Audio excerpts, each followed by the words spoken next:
Meus caríssimos e caríssimas, graça e paz e louvado seja o nosso Pai Celestial, a quem pertence a glória. Olha, somente a Ele a glória. Se prepare para o que você vai aprender aqui, nesse momento, sobre os pensamentos de Deus a seu respeito. Você já parou para pensar nisto? Sim, nós vamos desenvolver aqui um raciocínio profundo. E eu peço a você que já deixe aí o seu like, compartilhe essa mensagem, comente, porque nós queremos levantar uma geração de mentes curadas, que eu chamo de mentes poderosas, para viverem o propósito de Deus aqui nesta terra.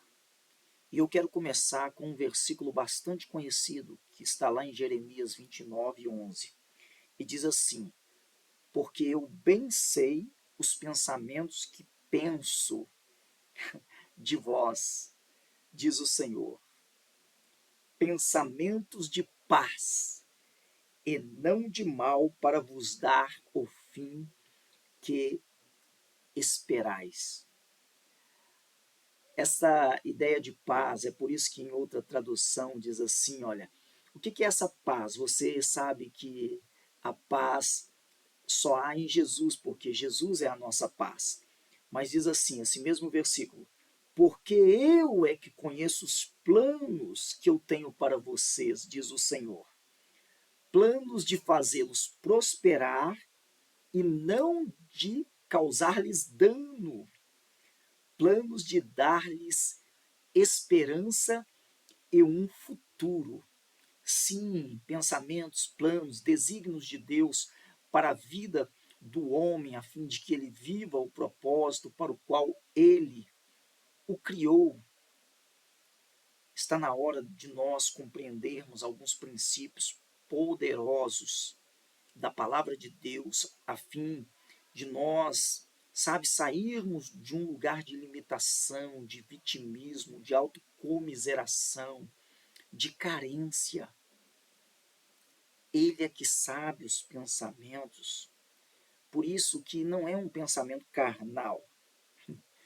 Quando você pensa segundo os pensamentos de Deus, você está pensando e desejando um propósito espiritual na sua vida. E aí eu preciso te falar isto, planos, pensamentos, desígnios, aquilo que Deus quer que você viva, não é relacionado ao que você mesmo deseja. Sim, mas o seu futuro, ele está sendo construído pelo que você faz hoje. Depois você vai ver o que está lá em Eclesiastes 7:8 e você vai entender. Tem muitas pessoas frustradas com Deus, decepcionadas com Deus, sabe? Como se Deus fossem culpados, como se Deus fosse culpado de uma mudança que não aconteceu na vida delas, quando na verdade elas deveriam mudar a fim de viverem o propósito. Por isso, esta frase, quando Deus não muda as circunstâncias na sua vida, é que Ele quer mudar a sua identidade. Ele quer te levar a saber quem você é nele, quem Ele é em você, a fim de que você cumpra a sua missão. Então nós vamos aprofundar nesse assunto e vamos dar um tema para a nossa aula: mudança. Mudança. Por que as pessoas têm tanta dificuldade de mudar? Por que as pessoas têm tanta dificuldade de tomar uma decisão na vida delas que vai levá-las para um outro nível, para um outro entendimento? Escute, o que destrói uma cidade não é a presença dos ímpios, mas a ausência dos justos. Lembra da história lá de Gênesis 18:22?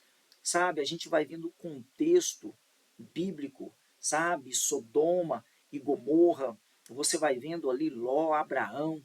A Bíblia nos dá alguns exemplos do que Deus quer fazer numa cidade.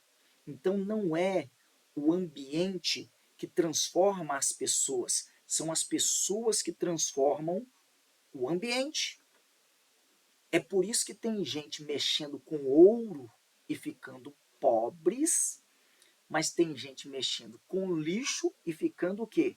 Ricas. Deus sempre tem um propósito. Então não são as circunstâncias, é a mentalidade. E eu creio que está na hora de mudar, de mudar. Então, a primeira mudança é a mudança de mentalidade. Eu amo as escrituras e 1 Coríntios 15 fala que se, sabe, os nossos pensamentos quanto a Cristo dizem respeito apenas a esta vida, nós somos os mais miseráveis, infelizes de todos os homens. Então, uma decisão, uma mudança necessária no seu pensamento é reconhecer Jesus Cristo como seu Senhor e Salvador, né? Não só Salvador, mas Senhor, dono da sua vida, porque isso diz respeito à eternidade, isso é algo simples de se decidir, mas na verdade você não pode salvar a si mesmo. Só Cristo pode te salvar, por isso que ele morreu na cruz. Mas a esperança só quanto a esta vida é frustrante. Agora tem pessoas que têm esperança quanto à eternidade e não têm esperança quanto a essa vida. Se for só com relação a essa vida e não for com relação à eternidade, você é infeliz. Mas entenda, a sua esperança a respeito da eternidade é que te leva a viver o propósito de Deus aqui na terra, porque você tem o reino de Deus, né, o reino dos céus como a sua prioridade. Por isso Mateus 6,33 diz: buscar em primeiro lugar o reino de Deus e a sua justiça, e estas coisas, demais coisas que deixam as pessoas ansiosas, como alimentação, vestimenta,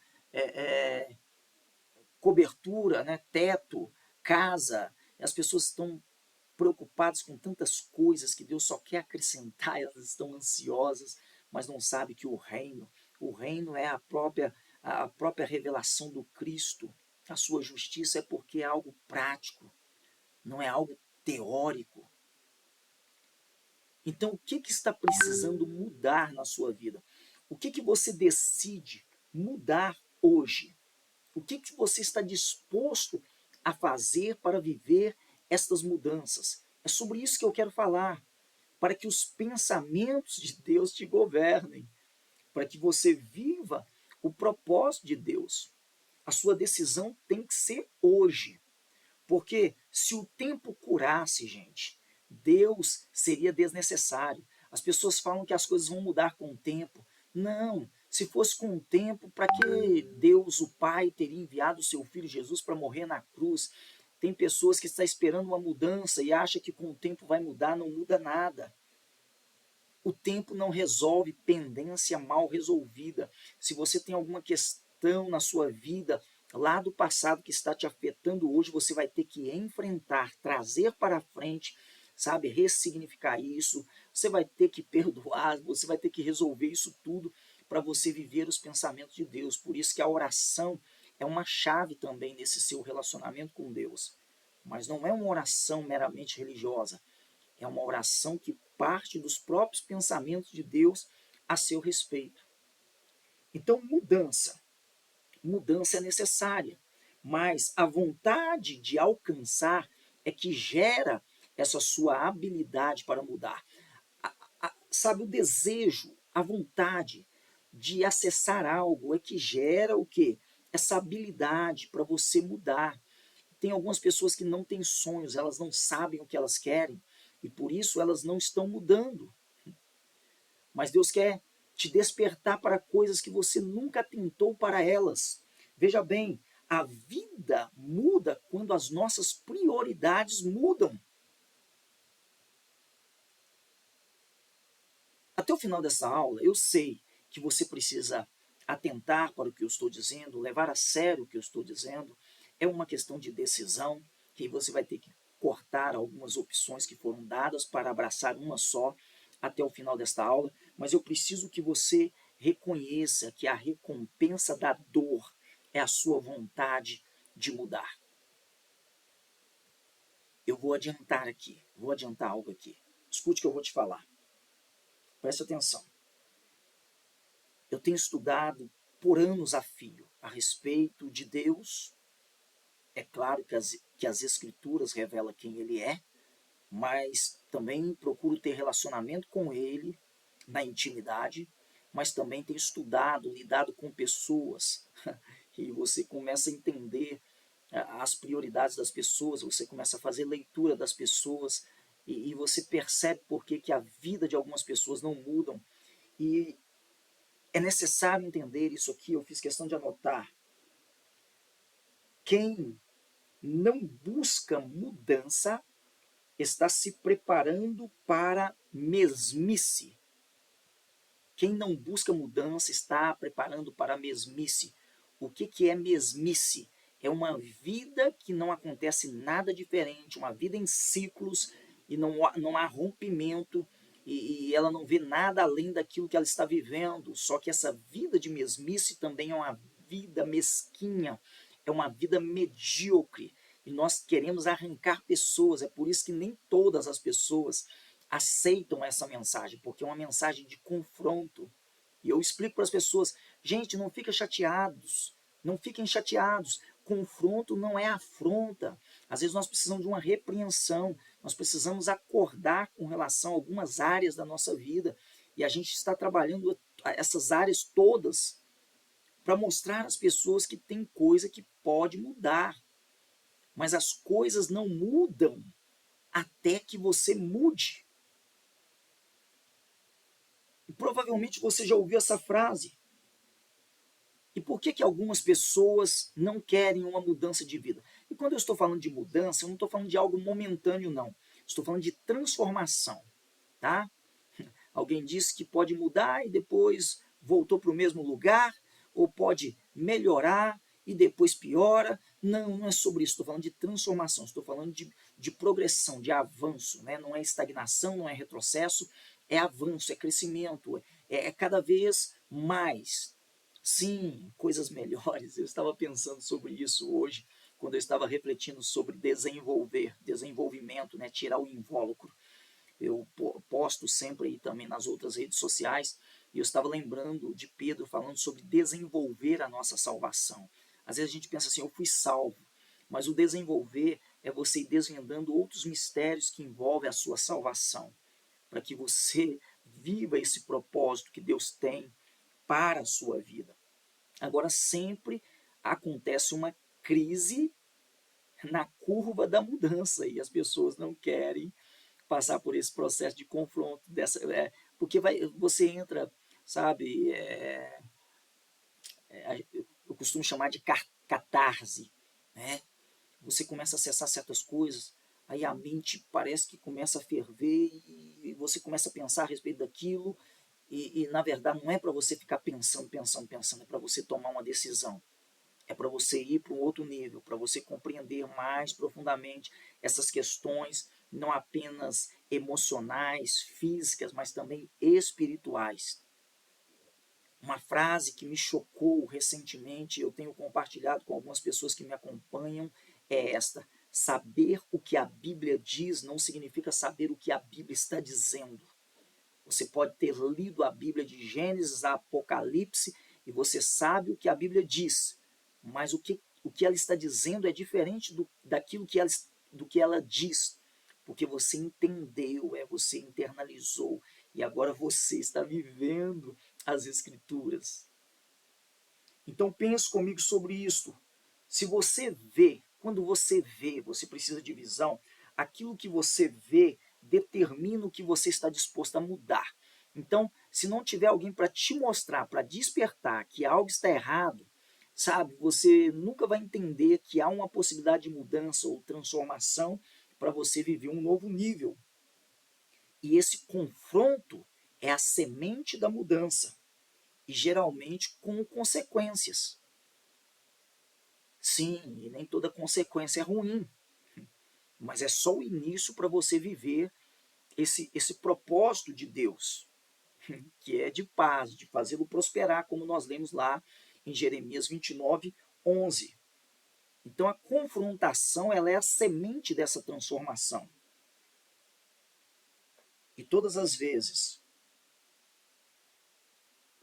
que você quer mudar, você cria inimigos. Existem pessoas que querem te arrastar, te puxar e te manter na mesma zona de conforto que elas estão, de uma vida. Então, como elas não acreditam e você começa a crescer, a aprender, entender certas coisas, elas querem te manter naquele lugar de limitação delas. Sobre Deus, Deus nunca muda, mas Deus muda tudo. Por isso que crescimento está relacionado à imperfeição. Você tem que crescer, você tem que desenvolver. No céu nada muda. Deus nunca muda e no céu nada muda, porque lá é perfeito. As mudanças, o crescimento tem a ver com a terra. Então há uma crise normal gerada, né, por toda mudança. Mas você vai para um outro nível. O que impede algumas pessoas de mudar de vida é a falsa segurança. Sim. E aí a vida fica limitada por padrões humanos, terrenos, religiosos, crenças, ideologias, filosofias. Por isso que eu falo, a pessoa se revolta contra Deus, mas é porque ela não se dispôs a aplicar os princípios que Deus trouxe para elas. Então você quer que Deus te mude? A questão é se você está disposto a mudar. E aí, às vezes, você vai ter que renunciar a algumas coisas. Eu quero falar sobre 4 mobilizadores de mudança. Só que eu não quero que estas sejam as razões pelas quais você tenha que mudar. O primeiro mobilizador de mudança é o medo. Medo. Aliás, algumas pessoas têm medo do inferno. Não se iluda com isso. Sabe, aceitar a Jesus é por entendimento, é do seu amor e não por medo do inferno. Mas algumas pessoas querem mudar por medo. Segundo aí, mobilizador de mudança é a dor. A dor, o sofrimento, ele é uma espécie de termômetro. Está te alertando. Então, enquanto não dói, as pessoas não mudam. Sabe? E a dor pode ser uma razão que essa pessoa encontrou para buscar uma mudança. Terceiro mobilizador de mudança é a decepção, a frustração. Aliás, eu quero que você esqueça essa ideia de eu achava que. Eu achava que. As pessoas estão se frustrando e se decepcionando porque elas têm os seus próprios padrões de pensamentos e elas se conectam a outras pessoas e outros ambientes, e quando as coisas não acontecem como elas gostariam, elas vão e abandonam esses lugares, esses ambientes, porque na mente dela eu achava que não muda a vida de ninguém.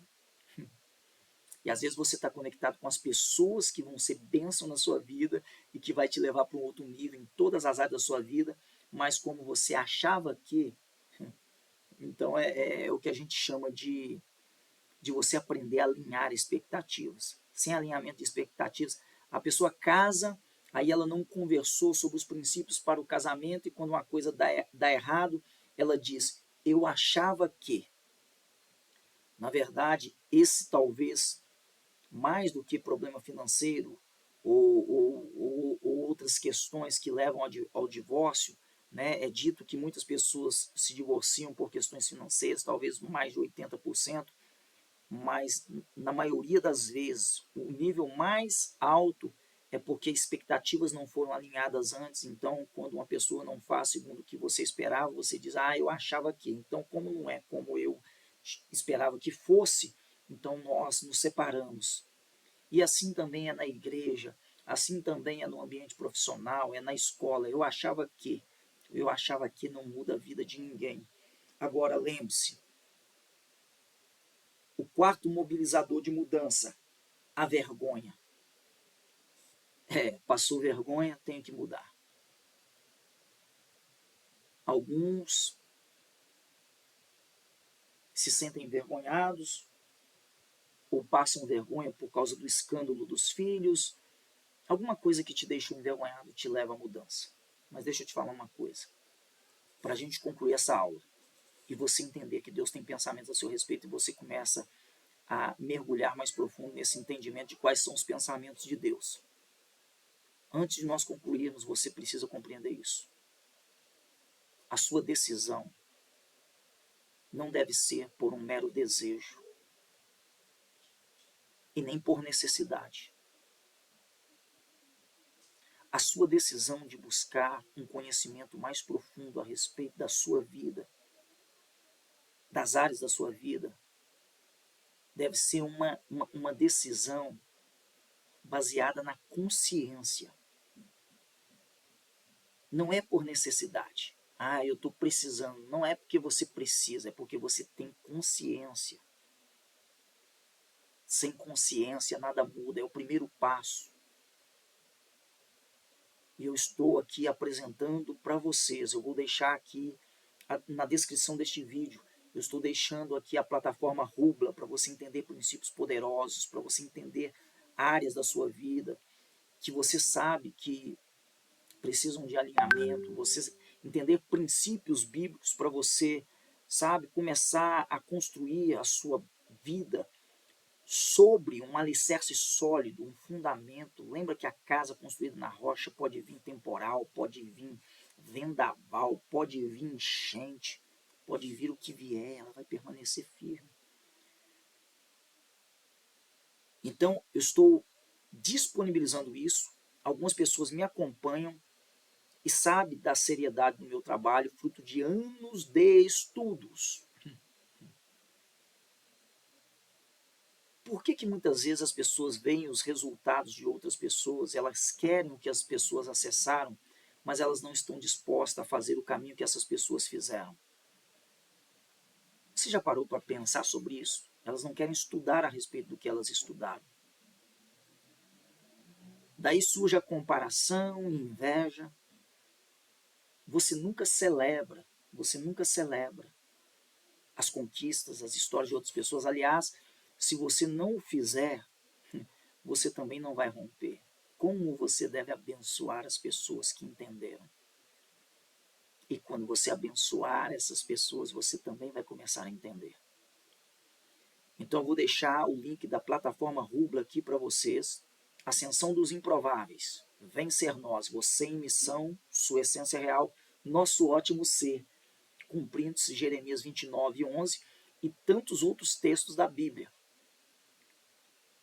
Mas para você que ainda nesse ano, quer participar de uma mentoria, é Plano Plenitude 2026. Nós começamos hoje, dia 1º de maio, a falar da área da vida finanças. Muitas pessoas entram em mentorias para falar sobre finanças. Mas escute, você vai ter acesso ao mês de janeiro, que foi sobre propósito. Fevereiro, nós falamos sobre espiritual. Nós já falamos sobre emocional, já falamos sobre intelectual. Maio, 5, número da graça. Finanças. É uma mentoria. Só que você não vai ouvir falar só sobre finanças, você vai ouvir falar sobre vida profissional, vida conjugal, criação de filhos. Até o final do ano, 2026 não acabou.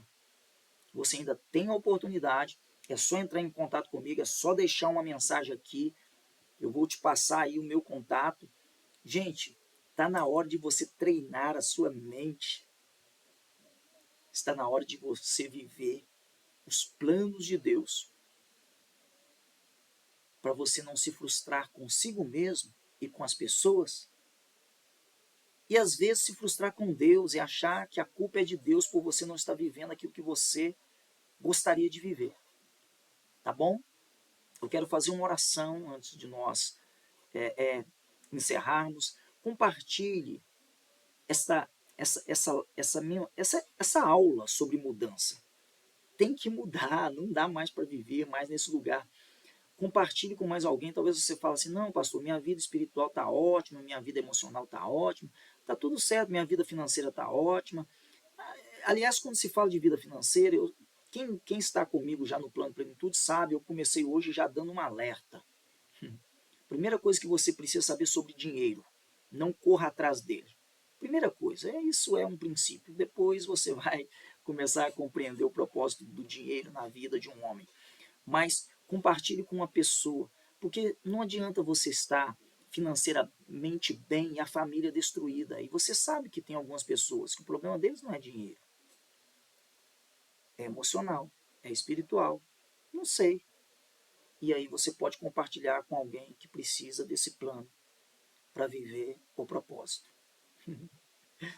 Eu falo que é conhecer a Deus, conhecer a si mesmo, conhecer as pessoas, conhecer as circunstâncias, entender como lidar com elas, romper com muitas coisas que são crenças, travas emocionais, coisas que estavam te limitando até ontem. Se você tomar uma decisão hoje, você já está indo para um outro patamar. Vamos orar? Senhor Deus e Pai, graças te damos por cada uma dessas pessoas que estão aqui ouvindo, que estão, ó Deus, começando a entender. Pai, eu não sei o que elas têm passado, eu não sei se é enfermidade de ordem física ou de ordem emocional, eu não sei. Se é enfermidade de ordem espiritual, eu sei que Tu és poderoso para curar, para libertar, para restaurar, para restituir, para renovar. Pai, porque o Senhor tem pensamentos a nosso respeito e nós queremos viver os Teus pensamentos. Sim, Pai, o Senhor satisfará os desejos do nosso coração. Nós queremos compreender esses princípios. E eu sei, Pai, que não é sobre o que está acontecendo no mundo e nem sobre o que está para acontecer no mundo.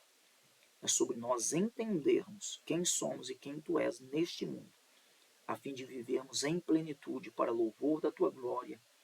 Em o nome do Teu Filho Jesus. Amém e amém. Um forte abraço, amo vocês e em Cristo avançar.